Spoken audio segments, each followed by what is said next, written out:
Thank you very much indeed. And let's bear in mind, sir, that when Pandora's box finally was managed to be closed again, there's only one thing that remains inside, and that's hope. Huh? And it's a good thing to bear in mind in these times where not so much hope in Europe. Well, good afternoon. Every time I happen to sit very often besides Patrick Pendergast, including in the board of the EIT, and what comes to mind when I listen to him is that if we go on like this, we'll never disagree on anything. Huh? So I'm not going to repeat what he said about education. I know that a lot has been said this morning, among others, by Anne Glover, from the Commission's perspective on science and science education. So I won't talk about that. What I'll say is something simple. We don't know much about education in the 21st century. We don't know much about the future. We don't know much about many things. What we do know, however, is that in the future, education will be interdisciplinary. And in this interdisciplinarity, I know I'm not revealing anything particularly interesting, but interdisciplinarity, is important to remember, is something that everybody nowadays is talking about, but it's just simply not happening. My point is that we should not worry in particular about what will happen to science graduates, but what will happen to graduates tout court. Of course, science will have a fantastic important role in our societies and knowledge societies. So will social science graduates, because our challenges, for example, the environment, any societal change, must involve increased knowledge of science and social sciences. You may think that I'm pleading for a traditional American liberal arts philosophy. I wouldn't be that simplistic, but let's remember liberal means, actually, it used to mean in classical times, worthy of a free man. Today, it means something different. It means worthy of a free person, because somehow our classics didn't think that women were particularly worthy of much. But the meaning is exactly the same. The importance is exactly the same. And what we need is, indeed, a much, much better way to make sure that all graduates get the skills that our century, our societies, and actually our graduates will need. And again, my point is simply that this is actually not happening. And let me give you just one example on precisely interdisciplinarity. We have in the Commission developed, actually we have promoted, we didn't develop ourselves, we have something called U multi-rank. It's not another university ranking like Shanghai. We have enough with Shanghai. We don't want to see whether Oxford comes second or third or first. But it is something to try to see other things that are just as important as research, including research, just in universities. For example, the quality of teaching, the employability of graduates. Now, U multi-rank, the first edition had 850 universities. Now, of these 850 universities, 90% produced research that was interdisciplinary only in less than 10% of the cases. It was a range between 7 and 11% of all the research produced by universities, by these 850, was only that was interdisciplinary. The 17 universities that did better than that at the top of interdisciplinary studies and research, guess what? They did not appear in any other international ranking. What does this tell you? That interdisciplinarity is not happening, and actually it is not happening especially in the research-intensive universities that are so brilliant and so important and so incredibly necessary indeed. So this is just a way to say that we should do something about how we teach, how we train researchers.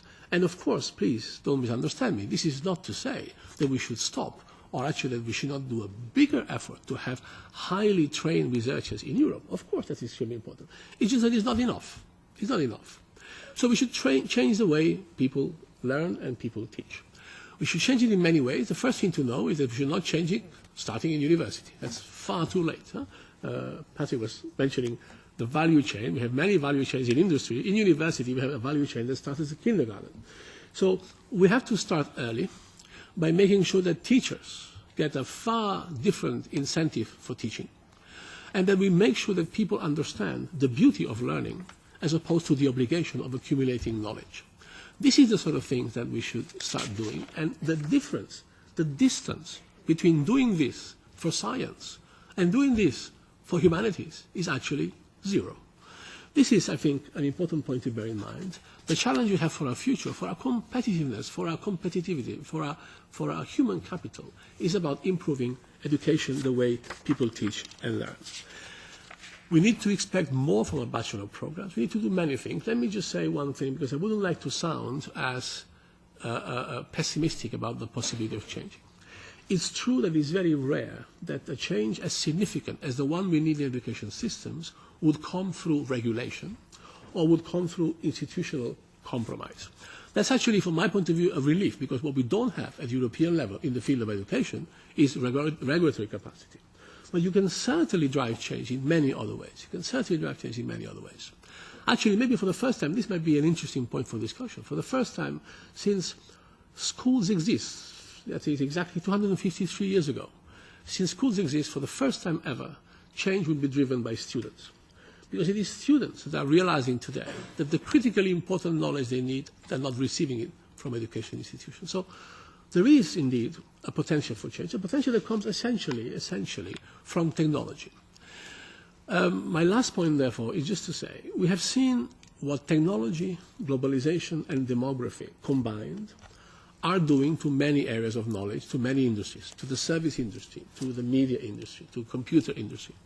We are seeing now the beginning of a similar earthquake in education. So we are seeing, for the first time, as I said, that since schools exist, a real potential for dramatic change in education, for innovation in education.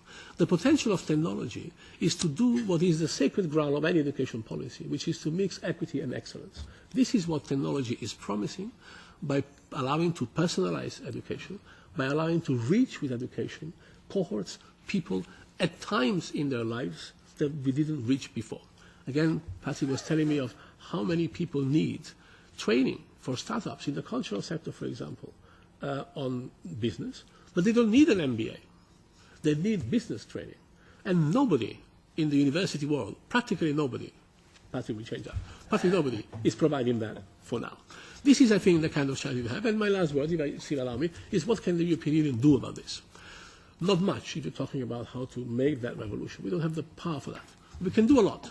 We can not tell countries or institutions what to do, but we can tell them how they are doing. And we certainly are making an effort in that direction. We can provide incentives, financial incentives and otherwise, for innovation in education. We can do things like the last word here. Maybe some of you don't know that 26th of September is a special day. It's a special day because it is the anniversary of Sir Francis Drake's circumnavigation of the Earth. And it's a Spaniard telling you this. Huh? So that's the anniversary. But then 26th of September is also European Researchers' Night. The Marie Curie program that I have the honor of managing organizes this in 300 cities across Europe tonight, a night in which citizens and researchers get together to see how science can be really thrilling and interesting. And you'll probably be surprised to know that in last year's edition of this night, on that night last year, we had 1.3 million people actually participating in these events in 300 cities. These are the sort of things that Europe can do. Let's not underestimate that potential, but let's also not underestimate what education should do in the EU agenda for growth, for sustainable growth, and the Europe 2020 reviewed strategy for which we should all be looking forward. Sorry for being so long.